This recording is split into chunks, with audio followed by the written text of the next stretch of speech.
Aujourd'hui, nous sommes le 19 décembre 2024. C'est le moment où les Béninois ont pris l'habitude de faire le point sur l'état de la nation. Les voix autorisées par la Constitution pour nous dire l'état de notre nation en fin de chaque année vont se prononcer bientôt pour nous dire que le Bénin se porte bien, que la nation se porte bien, que le peuple mange à sa faim, que tous les enfants vont à l'école, que toutes les femmes ont des microcrédits pour mener leurs activités et que tout le monde se porte bien parce qu'on a des hôpitaux dans tous les villages et dans tous les quartiers de ville. C'est un discours auquel on est habitué. Et c'est pourquoi il me plaît de prendre quelques exemples pour donner les vrais chiffres sur l'état de la nation, pour dire qu'en ce moment, la nation se porte mal, sinon très mal. Je vais prendre juste l'exemple du soja, qui est factuel, qui est en cours en ce moment. Il y a quelques jours, la campagne de commercialisation du soja a été lancée. On a interdit aux collecteurs et aux acheteurs d'aller prendre ce produit auprès des producteurs. Et pendant que ces collecteurs, ces acheteurs sont prêts à aller acheter le soja à 400 francs le kilogramme bord champ, eh bien, on a annoncé théoriquement un prix d'achat de 275 francs. Je dis théoriquement parce que le producteur qui a le produit doit amener ce produit, le soja, au magasin identifié.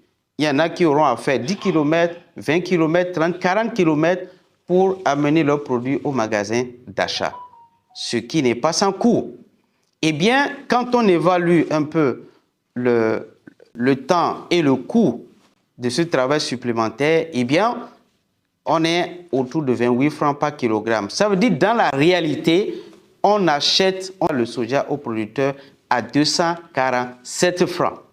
Ce qui le fait un manque à gagner de 153 francs par kilogramme.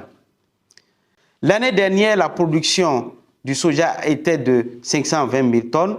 En supposant que cette année, ça a baissé légèrement et qu'on a une production moyenne de 450 000 tonnes de soja, eh bien, avec la perte de 153 francs par kilo, ça fera une perte globale de 68 milliards 850 millions pour les producteurs. Et ces 68 milliards 850 millions perdus par les producteurs, eh bien, va dans la poche des voleurs de la République. N'est-ce pas que c'est criminel? Ça, c'est la perte du producteur.